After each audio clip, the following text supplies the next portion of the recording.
Hello, folks. Nice to see you all back again. My goodness, the camera looks bright. I can almost see your smiling faces and waiting in anticipation for another episode of what we have today, I guess. What do we have today? Oh. What's the show? Oh, another episode of PSI. There you go. We'll introduce ourselves. Yeah, okay. It says, so, in the beginning there was darkness. And God says, well, he says, we have our beings, let there be brains. And he created this wonderful human being across from me. This is Mark. Hi. You love him? I love him. Hi. As we do. And this mad, crazy professor guy over here is very well dressed today, don't you think? That is Elmer.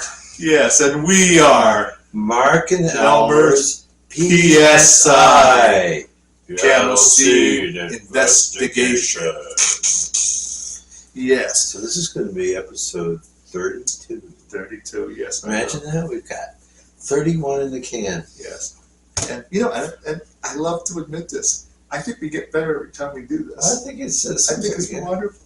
So, yeah, kind of a groove. Yeah, we found our groove. We found our pace. We found our, we're much more comfortable talking on the camera. I'm very efficient with the editing, I think. And believe it or not, some of those longer ones recently, they were longer. Oh, yeah. And I cut some stuff out. Yes. You know, I just thought, they don't need to hear that. Or, wow, Dr. Mark really got off on the tangent. Yes, we all do. What does high cholesterol have to do with Beethoven? No.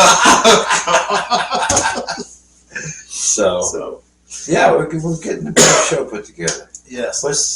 And he's got, well, let's not go into the personal details, but there's, have you gotten any response from him? Did you get my response? I did. Questions? We haven't gotten a response from her because I just filled mine out, so it's already there. So okay. She's got them. We're just waiting for it. And what is she? What's her profession and what does she do? Well, right now she's unemployed. I thought she had some job. Well, she did have some job. And then she graduated and she lost that job. What's the degree? I believe she's in advertising. Yeah. So Elmer had an interesting connection with the lady at one of your library one of my sales. insiders at the library. And it's her granddaughter? It's her granddaughter. Who just finished Kent State. In an advertising degree. And she's potentially interested in working with us to help expand. Yes. Remember last week, Elmer's going to expand. Yes. So, see what we might be able to do there. But we don't have any funds really to expend grossly on ourselves. No, not really. So we're not in a real position to hire. So most of this stuff, is just on our own. I would speak to a fellow YouTuber channel, which I just recently shared with Elmer. It's totally different from what we're talking about, what we do. Yeah. But I'm very much into the metaphysical and, I'd say conspiracy theory. That's qualified, but out there kind of stuff. Yeah. And there's a new one that I discovered called the Y Files, like WHY Files, with the guy and Hecklefish. Yes, Hecklefish. I love that Hecklefish. That's great. And he does really cool stuff. And I know that his background was in radio and then videography, kind of stuff like that. And his wife actually creates apparently very popular comics, but like gothic or something out there kind of characters. Yeah. Too raw for normal consumption, I guess. Oh yeah. But I think now, from what I understood about their bio, they live in Dallas. He was in New York for a long time. They went to LA, and this was, I think they were in Vegas. They ended up in Dallas. But he started to do a show that he's passionate about. And he started out totally as a skeptic, science devouring kind of guy. He loved all kinds of science journal stuff and everything. But then he got kind of bit by anomalies, just things that didn't make sense. Wow. And he does these wonderful shows, him and Hecklefish. And he's done pretty well. I think it must be at least 3 years old. I watched an earlier one today. It was and they were shorter, like 10 to less than 20 minutes. Now they tend to be more than a half hour and upwards of close to an hour. And this is because he's got, is it something about Patreon? P-A-T-R-E? Patreon. You know about Patreon, that? yeah, I've heard of it. So that's some kind it's some kind of system of patronage for people who give money to, these different things like this. And because of that, he's really been able to slick up the show really cool with a lot of extra film special effects and things like that. He has a staff. You can see all the people that really, because right now our end credits is him and me. Yeah. And that's it. That's it. Yeah. Research, development, production, editing, the works. We did have a lady who helped us very early on. Oh yeah. But we weren't really able to compensate her for things. Yeah, not really. So she moved on into some paying stuff. Yeah. But she's the one that created our opening film for us. Yeah, I know. She did a good job too. Anyway, so having just introduced ourselves and all that, we really appreciate it if you would like us and subscribe. And then, I don't know how they do it, but at some point, if we can set it up, consider donating money to the cause. We do. I mean, I know that there's probably other groups out there, but I think less so. I mean, there's a lot of UFO and conspiracy weird stuff and all those kind of things, politics shows and things. But we're the iceberg archaeologists, that massive iceberg of the classical music world and its history and culture. And we come at it primarily as keyboardists, as pianists. We both have music studies and we teach and things like that. Yes. And I'd say we're probably pianist oriented. Oh yeah, very much. But we talk about other music. Oh, we talk about so those. I've got some facts and things to show today. Okay. Well, so that's us. Moving on. So every once in a while, that we like to travel and look into the libraries and the deep dark centers of bookstores and antique shops and thrift stores. It gets dangerous, folks. Now, giving you an update on our travels here, it's particularly mine, okay? Some of these stores often come up with new rules. And it's going to affect how we, in some ways it affects how we look for stuff, okay? And, it's not necessarily a dangerous thing. It is sort of risky, though. You'll know what I mean when we delve into the next segment. PSI's High Plains Thrifter. Oh, right.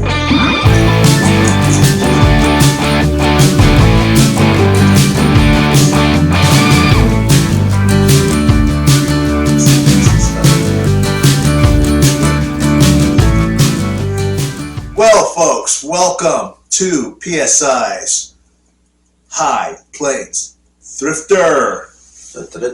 I wanted to point out our little boys are Oh yeah. not present. Yeah. Eager and Grobu, but I got some news. Yeah.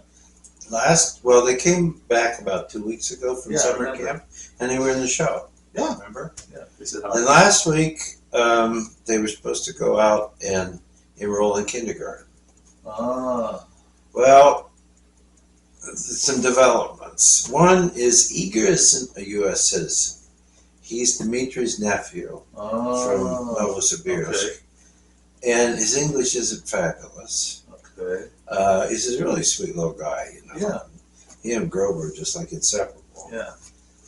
And Dmitri said it's okay for him to stay here for some. I mean, he's got to go back home once his uncle. Yeah. But they're here, but they're not here today in the show because Igor can't go to kindergarten for 3 different reasons. 1, language. Yeah. And 2, he's not a citizen. And Grobu, as you all know, is a seriously advanced alien species. Yeah. You know, I mean, like his great uncle or whatever it was. Yeah.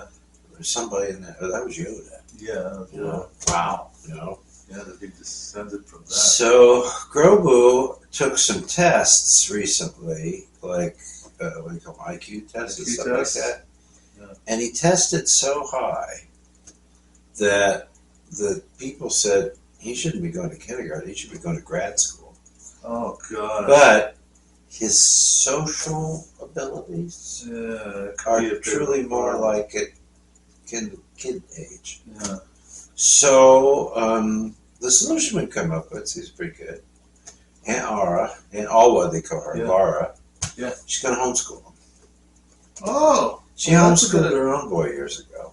Oh, cool. So she's going to homeschool Igor and Grogu. Sounds like a great And idea. it should work out that most of the time they can come and be on the show when we do it. All right. So sounds good. So I just wanted to let you know in case any of you guys were worried about them. Sounds like a plan. They'll be back. I've never raised aliens, so we're just I don't know. It's okay. Yeah. He goes flying around once in a while. Get used to it. So, what do we have? Me first? You could, yeah. Oh, okay.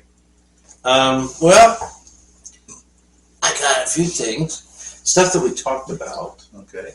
Let's do the videos first. All right. Now, this is not PSI at the movies because I didn't do it. Yeah. A ton of research like he does on these things. Remember we talked about the models? Yes, we did. Well, I just found it in my library, and I wanted them to see the picture. And I did correct it. It wasn't Isabella Rossellini?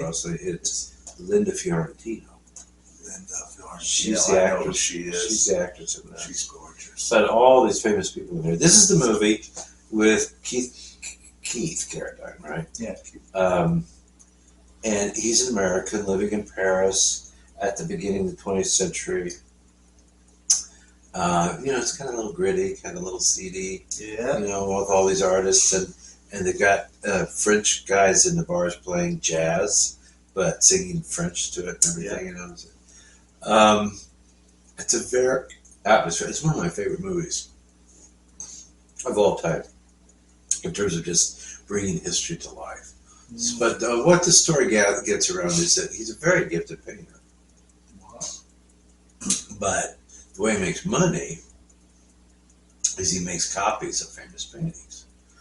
Now, in some cases, they're legal. Right. In an important situation, it isn't. And the really cool thing is, without giving this up at all, at the end of the film, he goes back to New York City. He's done with France. It's over. Right. And he goes to the Museum of Modern Art. And there's a famous Modigliani or something, I don't know, or more than one painting. There's 2 or 3 of them hanging on the walls of the Museum of Modern Art.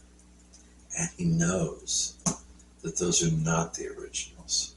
Those are his copies. Oh! And the intrigue and the stories and stuff that goes in on it is really cool. I mean, this for me is like some of them you bring in. The music's cool in it, but it's also just a period of history. This is the, Gertrude's time, Alice time, the Picasso and Modigliani and Monet and Renoir. I mean, that whole period from the late 19th into the early 20th century. Oh, Geraldine Chaplin's in Geraldine this. Chaplin is Charlie Chaplin's granddaughter. If you Check it out. one way or another get a chance to watch this movie, it is thoroughly entertaining, satisfying. It's a really wonderful film. And then another movie that we talked about, I ordered it, and it came to me. And the really cool thing is, I have been looking to get a copy of this movie for decades. This movie came out in the 1970s. Oh, jeez. And it's like the other time I told you, years ago, I think it was in the 70s, before I went to college, which was in 1980, there was this wonderful American Play Theater or something they call it on PBS. Right, yeah. It was a special documentary. I don't know if it was with, it couldn't, Balanchine, George Balanchine, it could have been a separate deal. But anyway, a ballet company, a dance company, ballet company in New York was putting on the original choreographed version of the Rite of Spring of Stravinsky. Yeah. And it was a really cool story and documentary because the way that became possible was that a woman who'd worked with costumes for the Ballet Russe in Paris, she was an English lady, I think, or she either married into an English guy, but eventually she moved to England. And her granddaughter found an old trunk in her attic that had costumes and various things in it from back in the days when she'd worked with the Ballet Russe in Paris. And at the bottom, laid down flat on the trunk, were, there were costume drawings, but then beneath that, there were, she didn't quite understand what they were, but she finally realized they were a choreographer's drawing of the choreography that was to happen in the show. And it turns out it was, oh, come on, help me, the famous male dancer for Nijinsky? Nijinsky. It was Nijinsky's. Václav. Oh, Václav Nijinsky's. Oh, thank you for remembering that. Because that wouldn't have jumped in there right away. It was his own original drawings for the choreography for the premiere of the Rite of Spring in Paris, which we know, I think, from our history lessons, was caused a big uproar. Oh, yeah. And people were pulling up chairs and throwing them around. Yeah. People were getting arrested. People were getting arrested and all this kind of stuff. Well, they had the original costumes and the dancing and everything. Yeah. And part of it is obvious because it features three, I think it's somewhat different, 3 different periods of time, but it's all what one would think of as shamanistic period, ancient human cultures. And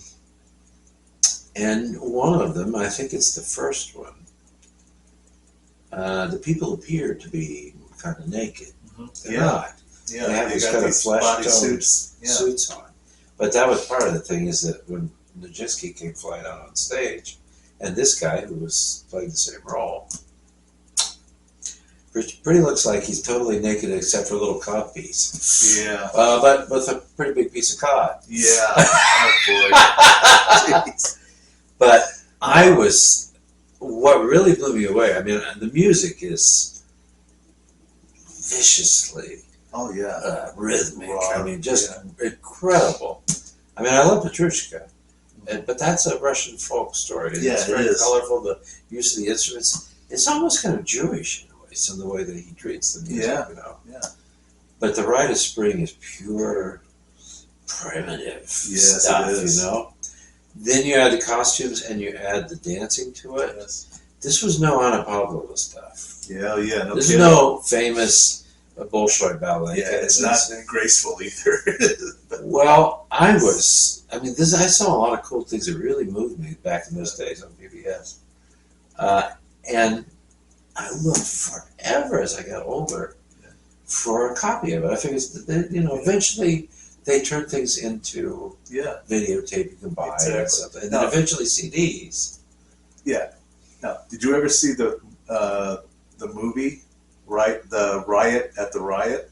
at the Rite. It's about the show. It's about the movie. No. Oh, it's about the production. The Riot at the Rite. Yeah, I gave you the Riot at the Rite. Yeah. Is what it's called. Yeah. And you can see it on YouTube now. It's Cool. on YouTube. I sent you a link to it. All right. And it's a fairly longish movie, but the guy that plays Did it have Stravinsky. English language? Yeah, it's in English. Mm-hmm. The guy that plays Stravinsky, he's so passionate about this role.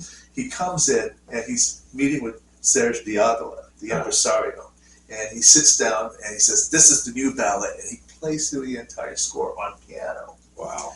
And when he finally gets to the end, Diaghilev says, "We can't do this." He says, "We can't do this. It's not, he says, "I don't see how this is going to work." And Stravinsky, the guy that plays Stravinsky, he says, "This, I tell you, is going to put us in the history books." He says, "We will be talked about for generations if we do this. I promise you." He says, "They will talk. He says, "We have to do this. Yeah. I promise you, we will be famous for this." Yeah. And the way he says, "I promise you." Yeah. Oh boy, did he ever keep his promise? Apparently he was right. Yeah, it's an amazing movie, folks. It's called The Riot at the Rite. It's hard to say. Yeah. So, but I don't know if this is actually commercially available. Yeah. But it is on YouTube. I found it again You found finally. it? Yeah. Somebody managed to have it and uploaded it. I think they do the whole thing in the movie. I don't know if they really the whole I performance. think they do the whole performance. Well, it's not that long. It's It's half about hour. 50 minutes. I thought it was about 45. Is it? Isn't that long? Maybe longer. But that's not bad. Yeah, no, not it's like not an bad hour at all. or something. No, not really. Well, so this. So what else do you have here? This film, what I have, is the film that Vanessa Redgrave did. Now, her father was a director, and Michael Redgrave was a younger brother actor. Yeah. They were famously, I don't know that they were, but they famously were very political back in the days, in that they were great supporters of the Palestinian people. Yeah. And of course, that pissed off to the Jewish people, the Jewish Sure. people. But she was never blacklisted or anything. But she's clearly, a genius actress, I thought. But she plays the role of Isadora Duncan. Oh my. And this is her life about growing up with her brother. And there's all kinds of, this is European made too, so it doesn't ever get terribly sordid, but there was a suggestion that when they were young, she and her brother were not just dancing together. Yeah. And their mother was totally wackadoo. But she used to take these kids around Europe, and they lived this kind of bohemian life, and they danced. And their mother was the inspiration originally, but they became the embodiment of what they thought the ancient muses of dance from ancient Greece. And they were wearing these light robes, practically naked. Just these clothes, and then dancing and all this stuff. And these gestures. They look like dancing Greek statues. I don't think there was any, originally at least, any historical basis for any of it. It was just, they were basically late 19th century American hippies living in Europe, and as a lot of hippie people did, and probably still do, they take advantage of the wealthy people, and they get captivated by their nuttiness. Well, but she had an amazing life, and she was married. I forget who her first husband was, but then the second husband, I believe, was I think his name was John Singer. He's played by Jason Robards, but he plays the Singer son of the founder of Singer Sewing Machines. My grandma had it. When I was first married to Robin, we went to Dayton and we bought a done up Singer. The antique, the one with the treble. Yeah. She used to get that thing whizzing and doing stuff. Wow. Those things were as common in the day as napkins. Every woman in the world in America had a Singer sewing machine. Wow. And they're built like tanks. The parts are so amazing. There's some little interior things, but the bodies of the cabinets they were built into and stuff. I still know this guy in Dayton. I'm sure he's passed by now, But Have he you had seen what this they look like now? hobby. Singer-sewing machines? Oh gosh. Well, you mean all the computer crap? Yeah, all the computer stuff. You could. No, this is You could this is back in the program day. it. You could program it. It's This is amazing. back in the day with a really heavy iron-like machine with important parts and stuff, but it's just basically a sewing machine. Now, my grandmother had one, which she'd had electrified at some point. But the thing about a Singer sewing machine, they were so strong and so powerful, you could put a good-sized needle on them, I mean serious, and drive it through a few layers of denim. I mean, it was serious. And, there's stories about women who got the hands in the wrong place. Yeah. But, and then the way it worked was with a little treadle or treadle down at the bottom, and you just go like this, and there was a certain kind of rhythm to it. Robin had to practice for a while, but she got it. Wow. And that thing would just run like a race car at times. Wow. But the thing that she liked about it is because you instantly stop it. It's like they say about UFOs, like, shh, and it just hangs there. Stands there. She liked that about the machine because she said electric went, and that's just slow down. Yeah. But she could control it instantaneously to whatever's like slow, faster, and stuff. Anyway, wow. She married him. That lasts for a while, and of course she has some money from all that. Then at some point she's called, by then she's kind of famous for her dancing. She opens a school in Paris, she's teaching and all that. And then she gets caught up with the initial Trotskyite, like Soviet movement in Russia in the 1920s.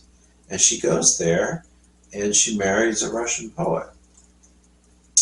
And he's very Russian, he's very alcoholic, he's very abusive. But she's totally in the whole thing. And she actually works with him for a while, which is part of what got her in trouble. She never came back to America, but even still in Europe, Ruskies and Red Stars. She danced for the Russian, the troops, all that stuff. It's a pretty amazing film. It's a very long film. She ends up in the south of France, somewhere around the Mediterranean, I think. And she's older now, and she's doing, I have her book, actually. She dictated her memoirs. She did? Yeah, I have the book by Isadora Duncan. Wow. And it's full of, it's like Richard Wagner's autobiography. There's a lot of creativity. But, it does have some fascinating stories in it. But the film just is showing that part of her life there at the end. And she's older, but she still fancies herself very, And she's drawing the attention, probably because he thinks she's got money, and she may have some, but, it's more an impression than real. But she wears the dresses and the hats and the scarves. And he has a Bugatti. And he's her new fine young man, Oh, wow. He tells her he's going to take a drive, and she goes with him. And it's a very scenic shots they do. You see the Mediterranean, the roads and stuff. And she stands up in the car. She's so happy. She's so elated.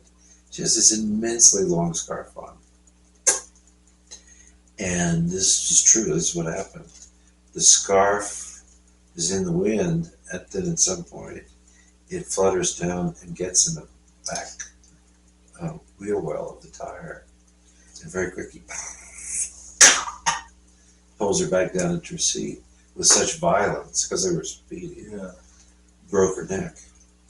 And that was her life.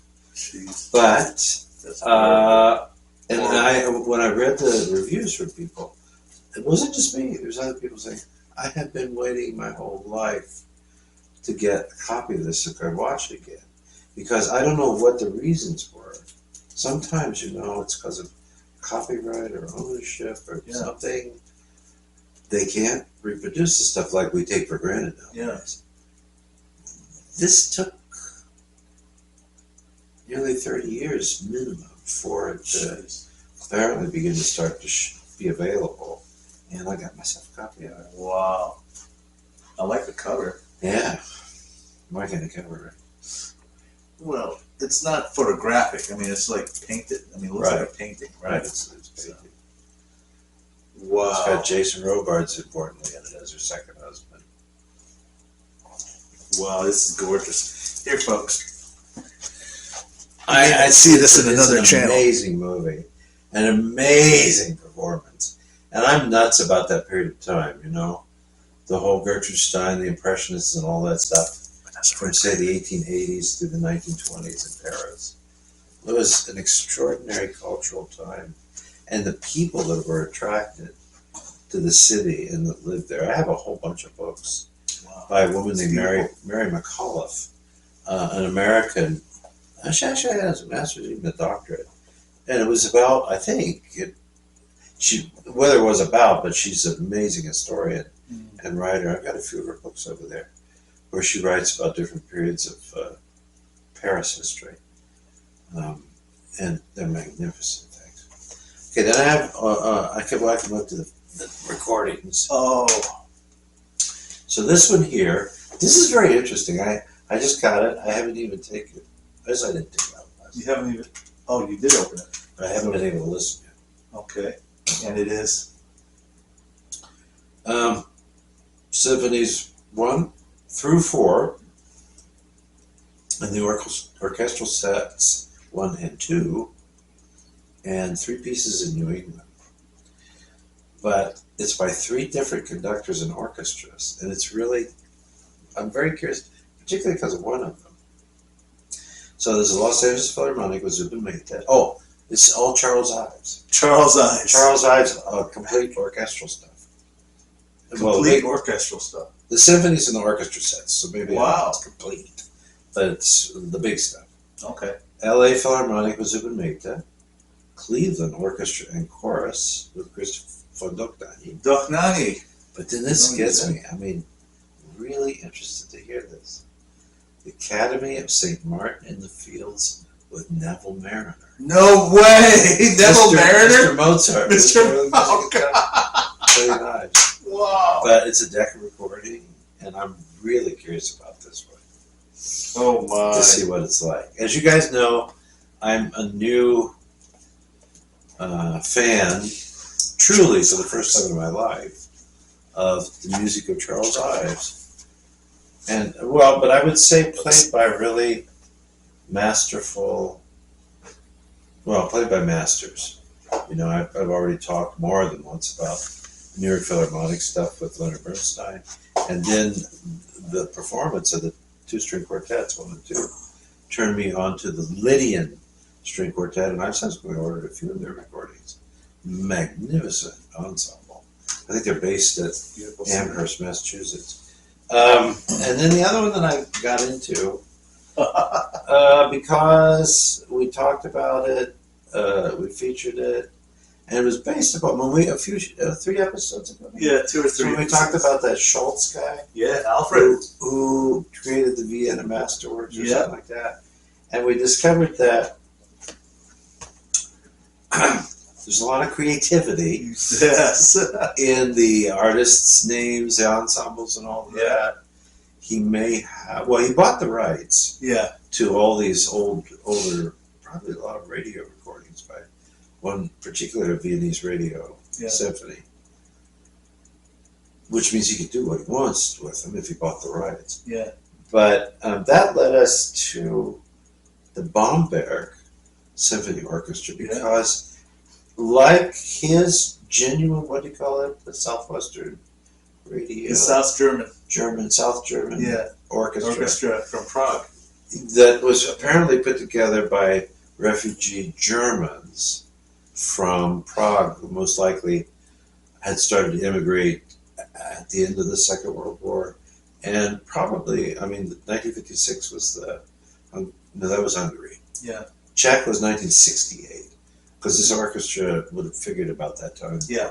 68, there was a great, when the Soviet tanks rolled into Prague, infamously. And there presumably was people that got out and came over. And anyway, that's about the time he started this orchestra. Yeah. Well, as it turns out, the Bamberg Symphony, now it goes back, Yes. you know, a couple hundred years or more. But it's an ancient, a very, very, very old city. And for a period of time, it was the capital of the kind of Charlemagne Empire. Mm-hmm. Not when Charlemagne was alive, but later on. It was the home for a while of that. It's a very old, what was it called? A Prince Archbishop kind of city. It was controlled by a Prince Archbishop forever. And we talked all about that. You go back maybe 3 shows or so, and there's cool stuff about Bamberg. That particular part is listed in the kind of topics we discuss if you want to look for it. But that orchestra in the 20th century was also kind of reinvented and reignited with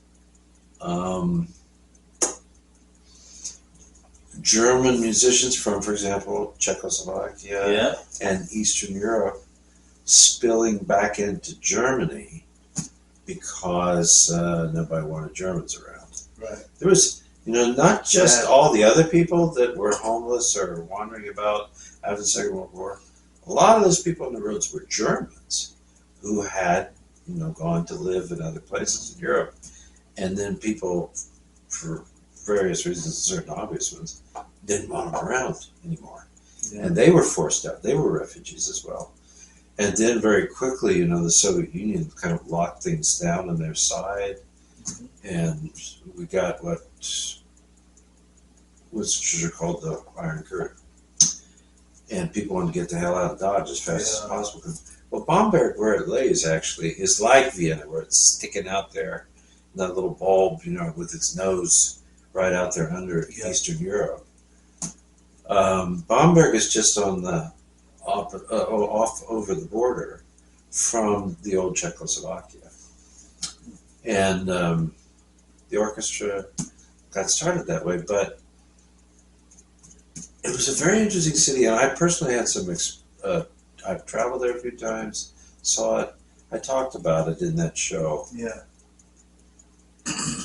it's an interesting place. There's a very, very strong and well-respected musical presence there, both at the conservatory and the research work done at the university, but then the symphony. I said that there was a professor of piano who came and played when I was in Cyprus, and he came and gave a recital at the ancient, what's left of the ruins of a great 12th century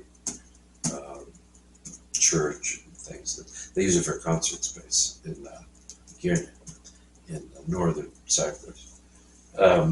He's a wonderful pianist. But anyway, and there's infamously, they've got really well-preserved buildings going back, way, way back, but also during the witch days and being a kind of a church-controlled city-state. They killed a lot of witches, big deal. There's a museum with the torture instruments of torture and stuff there, the torture chamber, prisons and all that kind of thing. I kind of got interested in it, so I started to look some stuff up, because many times you bring some stuff in, and I don't know where we get to talk about something, so I'm kind of curious about that. I know, I was Which is what this show is trying to do. We don't have the kind of licensing or the ability to play long excerpts of music for you on this, because it's a licensing issue. Yes.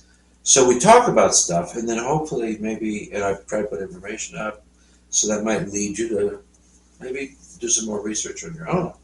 Well, that's what I did. And I found this. Amazing. It's a Deutsche Grammophon set, 70 years, the first 70 years of the modern Bamberg. As I said, there would have been the Prince Archbishop's Orchestra and all that, but this is the 20th century orchestra. But just let me say who some of the directors are. So there's 17 CDs. Okay. And it expands from way back in the probably 40s or 50s to more, 20 years ago. Yeah. Probably. 70, let's see. Well, maybe 10 years ago. Because if they're saying 70 years, they're probably saying, with the stuff I know that's in here, post-World War II, 40s, to, pretty recent, I suppose. But listen to some of these names. Directors featured on the CDs. Herbert Blomstedt, Oh gosh! Wow! Anton Dorati, Anton! Wow! Christoph Eschenbach, Eschenbach! Jascha Oh my God. Horenstein, Wow! Eugen Joachim, Josef Keilbert, Rudolf Kempe, Istvan Kertész. I'm going through all these names right now. I'm not skipping anybody yet because I've heard of all these guys. Yeah! Clemens Krauss. Oh my gosh! I do know this guy's name. He's an older one. Ferdinand Leitner. I'm going to skip this guy because I don't know him. I don't know him. Witold Rowicki. Ruvitsky! Oh my Kurt God. Sanderling. Wolfgang Sawallisch. This is more recent. Giuseppe Sinopoli. Horst Stein. And Günter Gott. I skipped 2 or 3 guys' names. I don't know them. Wow! But I've looked through it, and there's a really wonderful book. Maybe you want to show them there too, just a little bit. And then they actually show in the booklet the original art for the recordings that was on the original recordings. But of course, with these CDs, there's more music than would have been on that LP. And then this picture is what they use on the covers of all the recordings. But there's just a few little pictures you can flip through on the booklet for them. Wow! I haven't had time to listen yet because Oh, this has been a busy week for me conducting. Gunter von. Yeah. Holy crap! There's some amazing people on the. Josef Keilbert was a very highly regarded German director. There's some amazing historic recordings of him at Bayreuth. I think before and especially immediately after the Second World War. Nice pictures. So I'm really looking forward to this. Yeah. Wow, that's pretty cool. This is great. This is great. I mean, after all the stories that we talked about, Yeah. all to find out that these. I ended up doing exactly what we hoped that maybe we encourage you guys to do. Yeah. I got so intrigued about it because I also had some personal history with Bamberg, having been there a few times. And there was something, I told you, I think I used that word, I forget now at the moment what I call it. Something very energetically attractive, but also repugnant at the same time.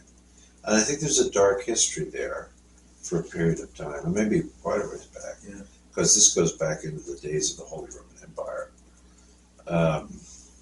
But the witch times, I mean, Bamberg was famously infamous for big persecution in Germany. It was a big sin. There was a lot of ladies and men. Oh, everything. Everything. Crush them, burn them, all kinds of, God knows what they're. And you know, when they base it upon the religious stuff, the punishment was often based upon the crime. And they had very disgustingly creative ways of punishing. Yeah. So now I got, the last thing I'm leaving is books. This is not particularly musical, but this was fascinating to me. This is not the guy who wrote the book that they featured in the documentary. Okay. But this was very interesting to me because I don't think I knew this that clearly. I did know that what was really weird was that at least in the First World War, George V, who was the king who came after the death of Queen Victoria, I think it was George V. You British royal people can correct me on it. And Tsar Nicholas, eventually him and his family were murdered by the Soviets. Yeah. They were cousins. Did you know this? Hmm. Very close cousins. Because their grandmother was Queen Victoria. They sprang from children from Queen Victoria. Wow. And as it turns out, I did not know this. I knew that there was a connection in Germany. Well, let's put it this way. I won't go into all this because to me it's really fascinating, all this history and stuff. But we know that there's a very strong Germanic connection with England going way back. Yeah. So I will delve into some of it. There's a really cool news out recently that they've done. I mean, they can do amazing things with DNA testing now. Yeah. Incredible. I mean, now they can take, like, even from an ancient body, just a little bit of bone material, and not just be able to tell. Sometimes they can tell if the bones is male and female and stuff like that. But like with these ancestry tests and stuff that they do now, they can do that with a piece of bone material from a 2,000-year-old body. Wow. And they can tell what the bloodlines are that were in it and everything like that. Well, what they're discovering is they're going to have to rewrite the early history of Britain. Because after the Romans left, with the fall of the Western Empire especially, Rome wasn't able to sustain things, and Europe kind of just dismembered, you know. The Eastern Empire lasted for another 1,000 years practically before it was overthrown by the Turks. But Western Europe just kind of dissolved into chaos, and all the, well, I mean, they controlled everything. Well, England, you know, was really, so the story is that in the 300 years after the Romans more or less abandoned England necessarily, that Vikings, the Norse people, and Saxons from more what is now like Thuringia and Eastern Germany, they're very powerful. They were kind of in leagues with each other. The Danes also, you know, Vikings and stuff like that. But they supposedly attacked Britain, and it was constantly under attack. And they were vicious killers and ruthless, and all those ancient old king names like Ethelred, Aethelrud, you know, and these kind of names like that of the kings back in the day, way back then. They were these what they called Saxon, you know, Nordic Saxons. Well, there's been a guy who started it, and more people have followed him, who's been doing DNA testing on bodies from that time. Wow. And also then archaeological research, and they're finding that when the Romans were there was Roman society and Roman architecture, and so the people lived in certain kind of dwellings that one would have seen in Rome. You know, so they took the culture all over the place. And then it, you know, started to dissolve. And then there were a lot of jobs that they had, you know, like jewelry makers and glass makers and special things. They made nice things for the Roman people or for their own wealthy people. Well, there's no call for it after the Romans left. You know, the whole thing about the whole society just went down the toilet a little bit. And then the Germans came in, and they weren't much interested in that because they ended up being mostly farmers. That's how they subsisted. That and BC people. So there's a lot of fishing and farming and stuff like that. And the interesting thing is, this story I read, they found that the common domicile, common home, had shifted from being these kind of more, well, let's say they were probably poured buildings, you know, maybe some kind of concrete or things that, and all put together in more urban settings, like the Romans would have had. Londinium is an ancient city from old Rome, which became London. Wow. But they started to live in these kind of more round huts, houses that were very similar to what the Vikings, the Danes, and Northern Europeans had. And they began to live on subsistence farming. And the cities just disappeared. And people were living individually, you know, around the country and raising their crops and their sheep and everything. So part of the Lord of the Rings stories, you know, which feature the orcs and all that kind of stuff, that's kind of drawn on the idea of these really vicious, terrible Germanic people. Well, they're finding from the DNA, this is pretty cool. I'll get through this pretty quickly. That the skeletons, well, first of all, a lot of the ones they found, interestingly, there's not a lot of them that have war wounds, you know, like you see. More recent English history, from the time of the War of the Roses, Richard III, and people like that, and he got pretty smashed up in a battle. But they're not really finding that, and the more important thing is they're finding that with the DNA ability they have, they're now tracing the bloodlines and stuff. There's a lot of mixed blood in these skeletons. And they were thinking that if the German Saxons come over and the way the history had been written and created, which they now believe is more false, it's not really true, Right. that there would have been a hierarchy with the German rulers, and necessarily the way people tended to be back then, they would have intermarried. And they would have been a primarily Germanic race that over-controlled the rest of the people. And they would have had more different DNA kind of stuff. But what they found is it's like New York City.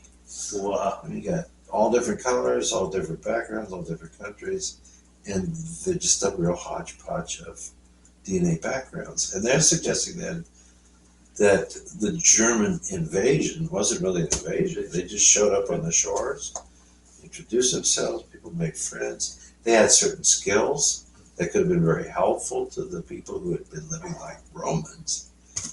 And they think they actually lived together in peace. And then it just kind of happened, you know, these German guys kind of, but they go through that history because then you get to where you have the Stuart kings and the Tudor kings and, you know, all this. The important thing is that we do know, for example, that George II, George III, the king during our Revolutionary War, they were Germans. And I think this went back to like, at some point after the Tudors died out, then they went to King James, who was from Mary's line. She'd been beheaded by Queen Elizabeth I. But then at some point it ran out, and I think it was in the very early 1700s or late 1600s that William and Mary, that one college here in the United States is named for, Virginia. They were the king and queen for a period of time. They were from the Netherlands. But thereafter, I know for a fact that George II was. He was so German that he didn't speak English. The king of England couldn't speak English. Now George III, the madness of King George III, he got better, you know. And then his son, the prince, eventually became the next king. Right. And then sometime shortly after that, after we get into the early 19th century, because of her status, whatever, Victoria is brought over to become the Queen of England. Because of the blood relationship and her standing and everything, she's the highest ranked. And then she marries Prince Albert. But, you know, he was never king. It was Queen Victoria and Prince Albert. He was the prince consort for her. But they loved each other and all that. But, what was the name of something like Zion Wittgenstein? I mean, there was this like triple hyphenated Germanic name. I've heard of that. Yeah. The British monarchy? Yeah. As they're descended presently, for at least the last 200 years, they're Germans. Yeah. This is one reason why Hitler was relatively convinced that England would ally with him in conquering Europe and, you know, taking things into hand, because he saw the aristocrats and certainly the nobility that they were Germans. He knew that because they're still relatives in the families. And famously, there was a Danish husband and wife, king and queen. They had a passel of kids, bunches of them. I don't know, it was a dozen or something like that. Huh. All those girls were married off to different royal houses. Wow. So that nowadays it's like when Queen Elizabeth II had Prince Philip introduced to her. He's a distant cousin. Holy crap. He was descended from that whole family line and everything. So King Charles III and all these people, they changed their name to Windsor around the time of the First World War, because the whole German thing, that was not looking good. Well, this is, interestingly, the guy that made life for them hard and had to change their name. This was cool. Kaiser Wilhelm II was also cousins with Tsar Nicholas II and King George V, because his grandmother was also Queen Victoria. Oh, God. His mom, who was a daughter of Queen Victoria, always loved German things, and she got married off to the guy who became Wilhelm I. And that was Wilhelm II's dad. He died somewhat early because he came into the job when he was like 18 or something like that. But this is a really cool book. It's a really cool story. But as you guys know me by now, I'm nuts for all kinds of history, everything. I love the past, coming alive and stuff. That's why he's a doctor. But this is a cool book. This is one of the guys that was interviewed in the video. Now I'll put try to find it again. I'll put the name of the video, which we watched on YouTube, up on the screen when you watch this, because it was pretty cool. It was looking at Wilhelm, and you know he's perfectly fluent in English. Wow. Which was actually his first language. Huh. You know, became more German with his dad in school and such. But his diaries and stuff are all in English. The letters he wrote to his mom. And when he was a boy, every summer, he loved to go to the Isle of Wight, where Queen Victoria had her summer residence. Huge place. And he'd spend the summer with Grandma, with Queen Victoria. Wow. Now, she died in something like 1912 or something. Yeah. 1910, I forget what it was. But the guys in the film are talking about it, because you know he had a withered left arm, which he learned to not show or try to cover, but he had a lot of mental and emotional things about it, because you know he was from a military country, you know, Prussian, but all that kind of stuff, and any kind of weakness was looked at as kind of thing. And so they think that, of course, they also said this about Hitler, and they said this about Wilhelm. And you can't always accuse every single dictator. And, you know, they said the same thing about Napoleon. He was a little tiny guy with a little tiny hand. And we can say that because we won, right? Yeah. Okay. But I don't know if you can always say that stuff. But the documentary was cool. Not so much because, I mean, what the boy had to go through to try to get fixed or better was very traumatizing. And so what they're trying to say in some ways is that the World War I might have happened because he, you know, I don't know, in a certain kind of respect, couldn't keep in his pants. I'm not talking sex, but just, you know, thrusting his manhood onto the world in a sense. And the weird thing, though, is that Russia and Germany and England, all these major fighters in this thing, they were all grandsons of Queen Victoria. Yeah. And I mean, when you start thinking about, you know, the stories, I forget it was in the 20th century, but some senator really made a big deal about the wealthy boys of the men in government who didn't serve in battle. And of course, it's happened many times. Of course. But, you know, it's working man's sons. The mothers, you know, apple pie and homemade cheese kind of stuff. Those are the boys that go and get slaughtered in the wars. And you think about, I remember one time, I'll shut up after this hour, but I saw this World War I think it was a colorized 10-part series. Or it was a multi-show series, but it was all about World War I. And the extraordinary thing to me was, you know about the World War I is about the trench battles. Yeah. You know, they dug these tunnels and stuff, and they would come running out of the trenches and shoot them down, all this this shit like that. Whether the French or the British versus the Germans, and they do this and that. Do you know that? And that war lasted for 4 years, 1914 to 1918. The United States came in September of 1917, October maybe. Yeah. And by a year and a month or 2 months later, cleaned it up. Johnny Appleseed went over, cleaned it up for him, and that was that. Yeah. The amazing thing is from 1914, 15 until the end of the war, that whole trench warfare thing, the most disturbing thing about this, it mostly happened in eastern France, in an area approximately 2 miles north to south, and no more than 10 miles deep, east to west. Wow. So it's 20 square miles. 20 square miles.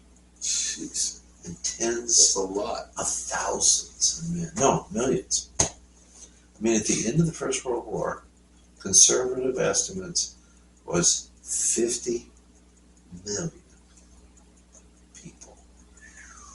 That could have included also flu stuff that came out at the very end of the war too, the Spanish flu. But anyway, I got this really cool book. I had it. It belonged to my grandma, and she gave it to me.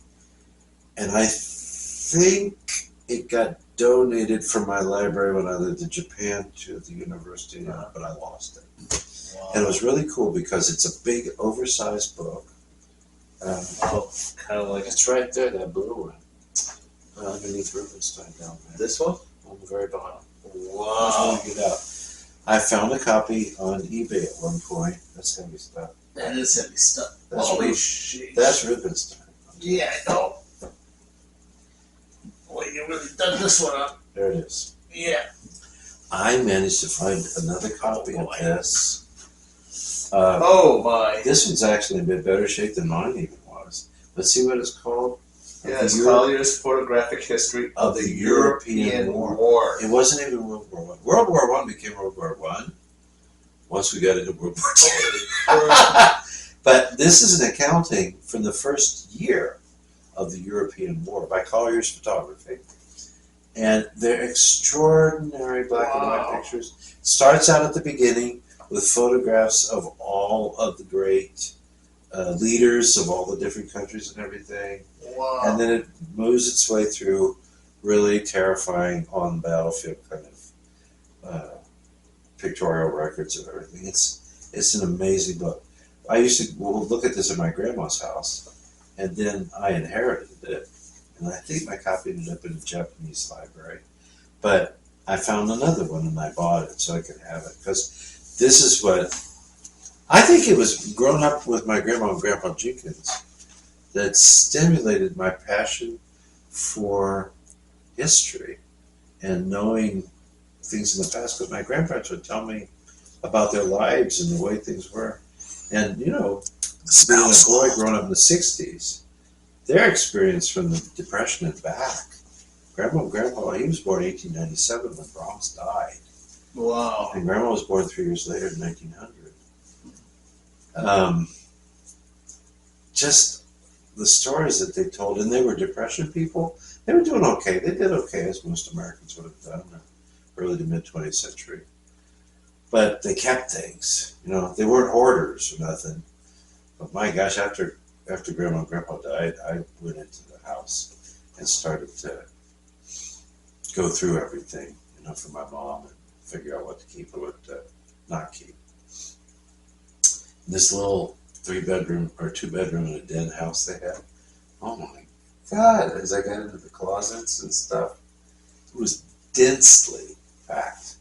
And they had saved so much amazing stuff from going way back at the beginning of the 20th century. But that's that book. Now I have one more book, which is Thrifter Stuff, and I want you to open it up. You want me to open it? Yeah, you can open it up. Okay. Let me see here. I think you should be able to just rip it out. Okay. That is that kind of package. Wow, I've never seen it wrapped like this before. Okay. Just get a good rip. This one's fairly easy. Oh boy, hold on.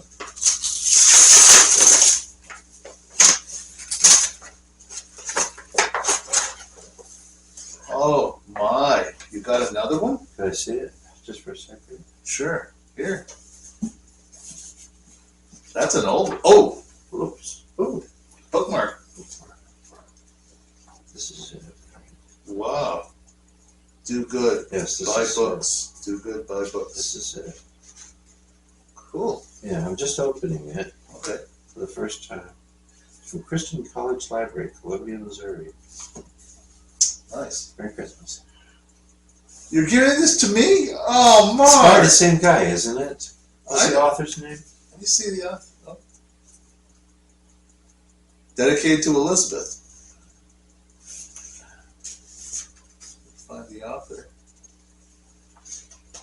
Edward Maisel? Yeah. Wow. Remember, I could see that you were kind of, just your eyes were just glowing when you saw the other book I bought. You saw me coveting the book. You saw me coveting the book. Because he's in that for Charles Griffith. And I found a copy of this on eBay, so I got it. Oh, God, thank you, Mark. You're welcome back. Thank you so much. Oh, God. I'm going to have a lot of late nights on this. Actually, I may have another gift for you. No. I'm not going to say anything about who this is, because we do not do negative reviews. Right. We don't. But I have a recording by a pianist of some of his music. Griffiths. Oh. I don't think you have it. If you do, then Is it Aldrich? I'll listen to it again. No, let's not mention names. Oh. I don't like his playing. Wow. I hear this music necessarily, really. I mean, even the really virtuosic stuff. I mean, this guy is an amazing composer. Oh, yeah, he is. You hear this stuff, but he takes this kind of brutish grad student or doctoral level, even kind of knows the grindstone kind of way of playing the music, and it comes off as very athletic and very forceful, very strong, and like the very first piece. I never perceived this music like that. No, the very first piece, Wow. which is like the Gibet, right? Yeah. From Scarborough. Yeah. Right. From Gaspard de Nuit. Yeah, from Gaspard de Nuit, right. But it's supposed to be bum, bum, bum, bum. It's like, in the original Ravel piece, it's supposedly the dead guy on the corpse just swinging back and forth in the air. And you hear the tolling bells. Le Gibet, right? Le Gibet is the place where the guy is hanged.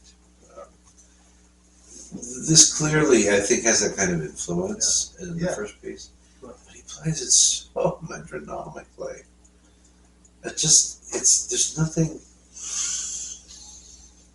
breathing in it. And then, I mean, the boy can play the piano. Okay. Yeah. But it's so headstrong. Yeah. Intentionally virtuosic, and I don't know that it's his fault. It could be how it was recorded. It doesn't distort or anything, but it just feels a little bangier, a little like rather aggressive. Mm-hmm. Now, I've heard people play Scriab in that way too, but I also don't hear Scriab in that way. Yeah. I mean, there's some big shit. Yeah. I mean, and an example would be the D sharp minor Etude, Opus 8, that Horowitz is famous for playing. Now, it gets its moments, really big and stuff, but Horowitz, when he does a beautiful pianissimo, which isn't necessarily always the way the music's written, but he does it. And frankly, come on, when he does the White Mass and the Black Mass sonatas, it's just like sizzles, and sometimes those trills and things. But there has to be something inherently unclear because of its, I'm talking about magic, metaphysical nature. Nature, which is, I mean, like the parables of Christ, for example. He didn't just say, look, don't do that. Or, look, this is the way it should be done. Yeah. He tells you a story. Yeah. And you're supposed to get the point from the story, right? Yeah. And I feel that Griffiths is strongly influenced because of the influence. Yeah. I think from Scriabin's music and from Debussy, perhaps Ravel. He was over there a little bit too early to really be influenced by Ravel, per se, but the stuff is definitely there. And I have to say, I don't know when Ravel wrote that Gibet piece, but you and I both, has to be the inspiration for that work. We're talking about the lake that evening. Yeah. Griffiths. These are guys who I think of as philosopher composers. Yeah.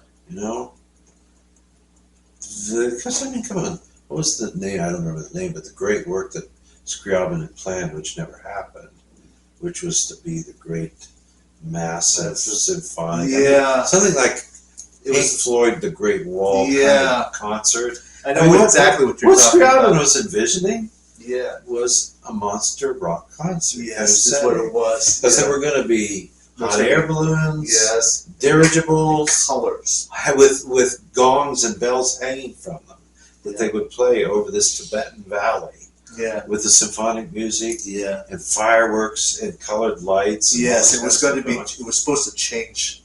He was Change. he had synesthesia, Yeah. which Yeah, was Scriabin did. nervous. He saw colors when well. he heard sounds. Yeah. There's other But I people mean- that just do that. I mean, we've done those things in the later 20th century, right? I mean, some of those massive rock concerts with all that stuff. You're going to see some colors, Grateful Dead. right? All that kind of thing. Yeah. That's what Scriabin was heading towards, and I just felt that getting back to that particular recording, we're not going to mention the name. I thought I'll listen to it maybe one more time, but I felt as I was listening to it, I really was uncomfortable. Was it on CD? Yeah, physically uncomfortable. Okay. With this playing, I just thought, no, this is not the way to do it. And as I've become older, and you guys all know this, I love you and John Lennon's playing. It's remarkable because it reminds me of the really great old guys. Yes. Moisevich, Rachmaninoff, Levine. and Friedman. Friedman. Friedman. Yeah, I think that's Friedman. Yeah. For example, Oh, I love that. pure poetry and layers of dynamics and articulation and stuff. But I was with Maestro a while back. He was talking about some conductors conducting certain pieces. I forget what we were talking about, but he was talking about a kind of a German kind of strong talk was bum, bum, bum, bum, bum. And he said, no, it's more yen, bum, bum, bum, yeah. More balletic, more up in the air. Yeah. And he was trying to say that with the way he was doing it, and when the people liked his performance, he said that's inherently part of an Italian tradition of conducting, which is quite different from what we would think of as the worst parts of Germanic conducting. Bum, bum, bum. Yeah. And of course the great ones don't do that either. Yeah. But Griffith's music has the potential for inspiring, dreamy moments and feelings in us if we were to hear the music. And this guy, one thing I just don't care for, it's a woman might say, well, that's the modern way of playing. No, that's boring and unimaginative way of playing, but it becomes very metronomic. One of the things that always affected me, working with Bilson, and then hearing him in that lecture at the school in northern Indiana that summer when I was there, where he was talking with a guy who was moving towards a 19th century a book or an understanding that there was a real 19th century overall pianistic tradition, a way of making music. And that was kind of new back then because he was basing it upon ancient recordings and what he had access to. And I found the guy, remember, because several shows ago, found the guy's name. He ended up being a professor somewhere back here in the eastern United States. I thought, wow, he's dead now. He died rather prematurely. He had some illness and died in his late 50s, I think. But that was the guy. Wow. Oh, he was at the Mennonite school there in northern Indiana. But Bilson said, because, he moved from Mozart and Beethoven into Schubert. He had a Graf piano and was quite interested in kind of moving that way. That the most important thing, for sure, in the 18th century, and he asked, doesn't this continue to be true in the 19th century? Because he said, and generally thought this should be true about music. It's all about the gesture. Not the metronome, timing, or you set your tempo and you just go from there. Yeah. But it's about the gesture, and then I know that what he meant about that because I studied with him. The intention in the gesture. Yeah. Is it bum ba bum ba ba ba ba ba ba ba ba ba ba ba ba ba ba ba, or is it yum ba bum ba ba ba ba ba bum bum ba bum ba ba ba ba ba bum da da da da da ba ba ba ba da da. Instead of bum ba ba ba ba ba da da ba ba ba ba da da. My God, there's so much heavy downward vertical aggression perpetrated on so many composers' music, that's just not right, and of course Pilsen had said, and we all know, 18th century music going back into Potsdam and everything, the dance played a huge role. My God, music from the king of Louis XIV was all about the dance. Everything was about dancing. That was part of what made you a cultured French gentleman in the courts, no matter if you were in France or anywhere in the world, was you could dance. And they knew that stuff. And the wonderful universal thing about 18th century music was that most of the string players came from Italy, and they knew how to play this. And whether you were in London or somewhere in Germany or in King Louis's court, they were all Italian string players. The majority of them were. Absolutely. And they just knew this stuff. Oh, absolutely. Yeah, they did. And all you got to do is come up with a tune, and they get, I mean, you just have to whistle something to them, and then, of course, it'll be written down. But they get it because the style and everything was all inclusive, I mean, these guys were like jazz musicians. Yes, exactly. You didn't have to paint it and paint by number shit for them to understand what you wanted done. More or less when you look at the original manuscripts, and my God, these people didn't like old music. They wanted new music all the time. Yeah, that's a beast. So imagine them writing this stuff out, the composer Haydn working at the Esterhazy household, having to write this stuff out. He was giving cheat sheets to them. Yeah. Basically like we do with jazz pianists. Now here's a melody, and maybe there's some chords given, but you have to do that because the guys know his harmony, he knows his stuff. That's the way music was, and as we've talked about in this 19th century book I've been reading, they do use shorthand into the middle of the 19th century. I think that was the nature of our music for quite a long time. Then somehow in the 20th century we get quite didactic and very mechanism and maybe all this kind of stuff. But then Yoon Chun Lin comes along and just reminds us, no, it doesn't have to be that way. There is, I love this word because Howard, my teacher, Howard Karp, student of Rosanna Levine, colleague of Van Cliburn's, he loved the word evanescence. Evanescence. Oh. That's like an aspect of spirit in a glass of fine champagne. This is evanescence. That there's a slightly intangible, but yet there's a spiritual part of it. There's magic. There's something intangibly wonderful about whatever it is that you're describing. It's evanescent. And it also has a meaning of kind of, it's not hearty enough for it to last, like the art of music before recording was. Music was different because it was not concrete. You can write a poem, you can write a novel, you can write a play, you can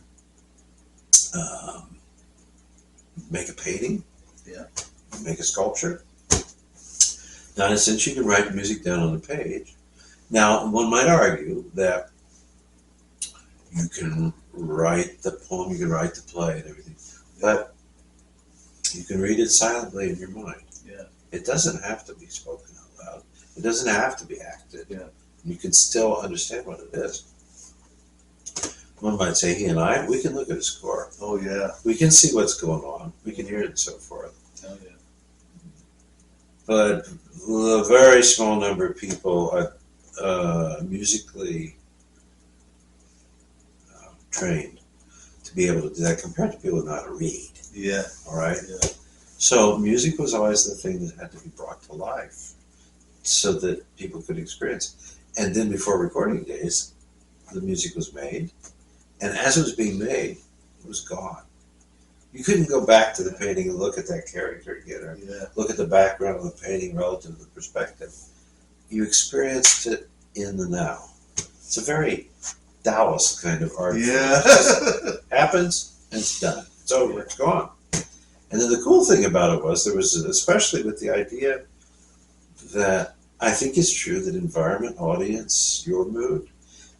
I think that when we try to be stylistically and respectful to the composition, there's a certain limit to our creative bounds. Right. But certainly in the 19th century, and I think well into the early 20th century, the idea about music was, play it again. It's not the same piece. No, it's not. Rubinstein was kind of famous for that because he would go in, evening after dinner, and then work until dawn. And what he actually did was they said, he was not like Moiseiwitsch. Not that he couldn't play. Yeah. I mean, he played the pieces over. Yeah. I mean, and they were perfect from the first time, But he would do like a dozen takes or 18 takes. Yeah. And it's basically, with Rubinstein, it's like with Grandma's vegetable soup. You cooked it. She'd fix it all day long on Monday. Cook slowly all day long. And then she'd let it cool. And then she'd slide it into the back of the bottom of the refrigerator and cover it. No one was allowed to touch it until Friday. Oh, God! That's a long time! But then the vegetables and the meat and the herbs and spices and everything would just all, and the fat would congeal. It would just all come together. I mean, did you notice like pizza's better the next day, isn't it? In some ways, yeah. Depends on where you got it. Where you got it. Stuff, but pizza has a certain flavor. But then, in terms of the stuff that's there, sometimes the next day, then you're in a different realm. Yeah. Why do people eat turkey? Why do people eat turkey at Thanksgiving? But then people go around and pick on it at 11 o'clock at night. After it's sitting down on the table. They get the munchies. It tastes better. It tastes different than when you had it, fresh out of the oven. So anyway, I got going. I'm sorry. That's okay. It's wonderful. That's all right. But, it's a wonderful time. I wanted to I wanted to give you that book. And I'm glad it's the same one. You. It looked like it was. It just doesn't have the same cover. Yeah, well, that's okay. It's what's on the inside. Yeah. It's wonderful. I love it. Oh, my God. I can't wait to get into it. Oh, my goodness. Now, is your stuff thrift or you got different? Well,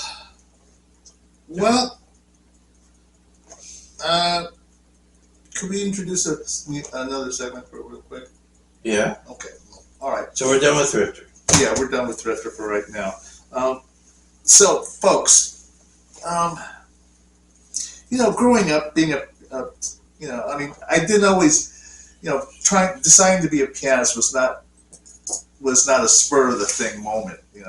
I didn't like my piano lessons at the beginning. You did not. I did not like my piano lessons, mostly because, your mom was my mom, and she was an ogre. Yeah, she was, she was not always pleasant. Okay. Yeah. She was, which means she was a good piano teacher, right? Well, no. Now, personally, I think, I don't know my younger siblings would agree with me or not, but I still feel that whenever we visited some of our relatives, our distant relatives, I still wondered whether Mom felt like her boys were being left at the back of the train after watching our cousins play. Oh. We had cousins that do play. Oh. And her sisters, our aunts, I sensed a sort of a rivalry. Their kids can play. Why can't mine? I have four. I have three boys here, and none of them can play. But they've got cousins that are already playing, and so I've often wondered how desperate she was trying to get me to play. So did any of your Philippine cousins turn out to be active musicians? No, No. not one. Hmm. Not one. They all played at one time, but they didn't keep it up. Ah. In their older years. So I would imagine they stopped playing. Not even amateurs. Once out of They no, don't even keep a piano. no, in the they house. never kept it. They never kept up with it. I'm imagining that they probably stopped by the time they were around 16, Huh. 15 or 16 years old, and some of them were pretty talented. So then your mom was able to go. Yeah, and so so I'm probably the last one in the line, because Grandpa, and then he had all these kids, all of his kids played. Then we had cousins that played, and then there's me. I'm still holding, at least the music end of it. So why do I bring this? Okay, I wanted to use this as a prelude to PSI at the movies. Ooh. So this is a short one. This will be short. Yes. Keep counting. This will have to be the last segment. So, what have I brought in today?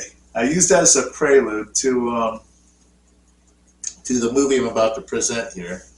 And since this is going to be a short episode of PSI, I thought, His granddaughter has a birthday party. yes, my granddaughter has a birthday. Isn't that sweet? So he's right. So We have a. I'm dressed up. Actually, you can thank his granddaughter for a short show. Oh, we'll see about that. I thought I'd have a little fun. Okay, since our time is short here, I brought this in. Sparky's Magic? I don't know this. Sparky's Magic Piano. Let me show it to the folks, our viewers. Okay. So, why did I become a pianist? Well, Seriously? Because of this cartoon? no. Well, it had some influence. Not to mention Bugs Bunny playing the Hungarian Rhapsody No. 2. Oh, this is really clean. You ever played it? Have I what? You ever played it? Once or twice. Wow. I'm scared to put it in the VCR because it's so. It's kind of. It's got some big people. Yes, it does. Featuring the voice of Mel Blanc. Yeah. Tony Well, Curtis, that's not all. There's more. Cloris Leachman, Vincent Price. Oh my Yeah, God. there's more. So, this movie came out in 1987, and it's not a movie really. I mean, this thing's only like, how long is it? Roughly. Well, this didn't encourage you to be a pianist. No, You were it in your did. 20s by the time this came out. Yeah, this one's 51 minutes. Okay, but it did come out. It did come out while on syndication, and it came on every once in a while. Wow. Okay, so it's a 1987 movie. I mean, it's been around for a long time. It just didn't get released on. And is it a movie or on TV show movie? It's. You saw it on TV or you saw it in the movie? I saw it on TV. Yeah. Okay. So look at this roster here: Mel Blanc, Coral Brown, Tony Curtis is in this. Cloris Leachman, Wow. Nancy Olson, Vincent Price. The narrator is William Schallert, and You know who William Schaller was? He was Patty Duke's dad really, in a TV show. That was William Schaller. He did a lot of shows back then. He was on Dragon and all kinds of stuff. But famously, he was the dad in the Patty Duke show. wow. Yeah. The voice of Sparky is done by a young man named Josh Rodin. That's the dog, right? Or Sparky the boy. Sparky's the boy. Oh, Sparky's the boy. So, Uh-huh. anyways, executive producers Noel Blanc. I wonder if he's related to Mel. Bill Baldwin Jr., another exec. This actual story screenplay was written by Alan Livingston. Director Lee Mishkin. Now, the more important part, the roster here, music roster. Lalo Schifrin is the composer Ooh, who does the original music for the movie. Hungarian dude. Yeah, Very and busy he's also the composer. conductor for the orchestra. Wasn't he, or was he Jewish or Jewish Hungarian? He was Hungarian, wasn't he? I think so. Lalo Schifrin. Schifrin. And the orchestra is Paris Philharmonic No way. Orchestra.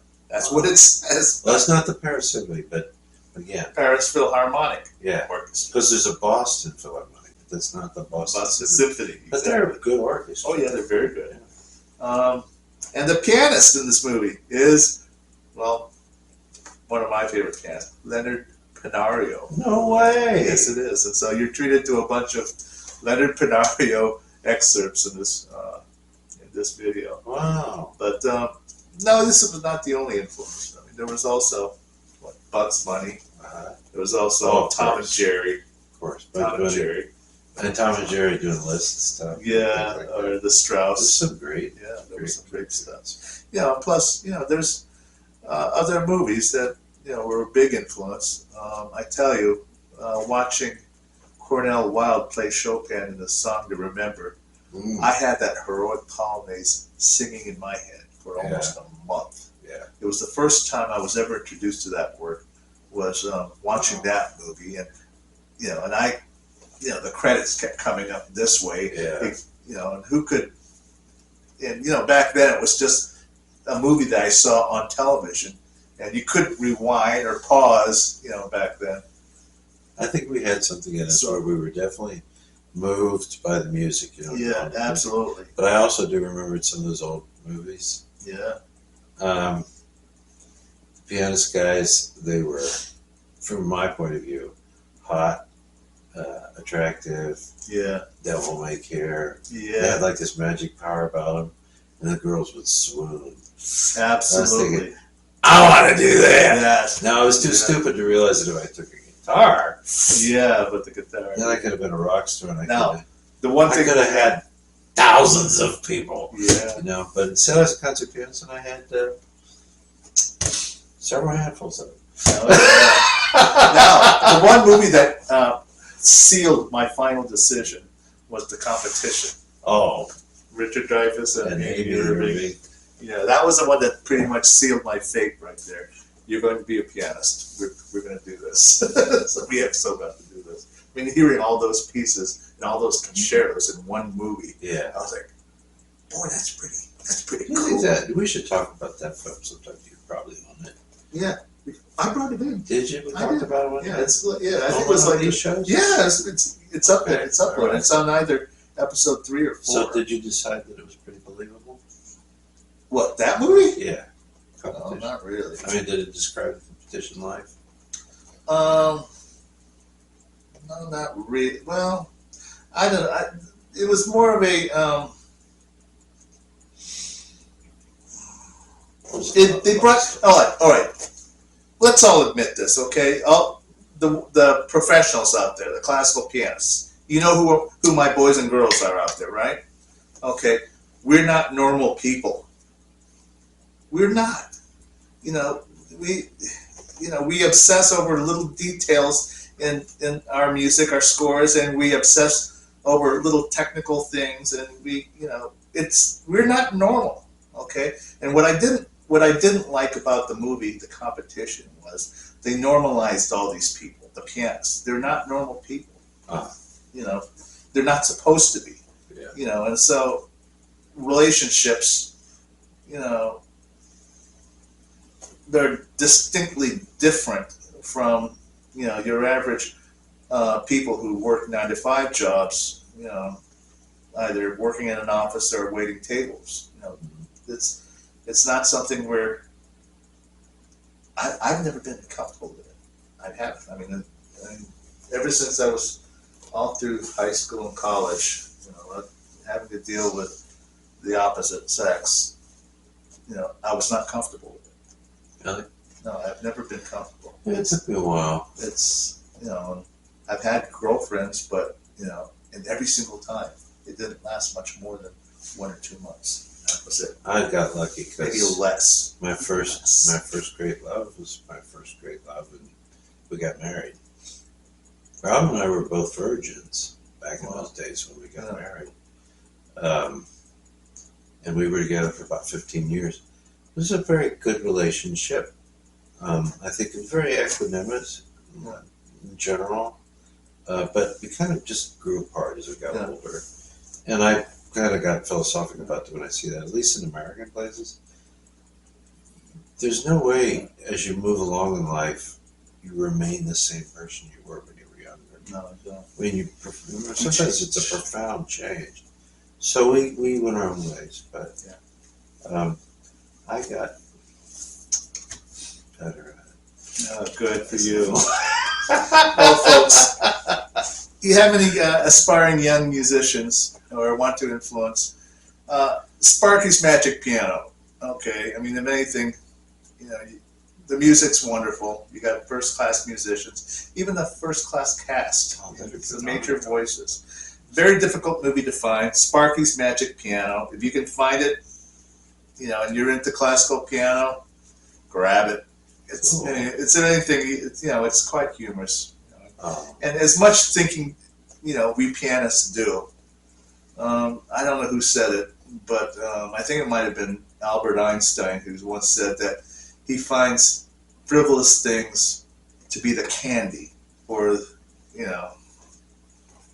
the ones with really obsessive high intellect or something like that. But he loved music too, and he played violin. Yeah, he did. He was actually told one time, I think Rubinstein joked with him. Yeah.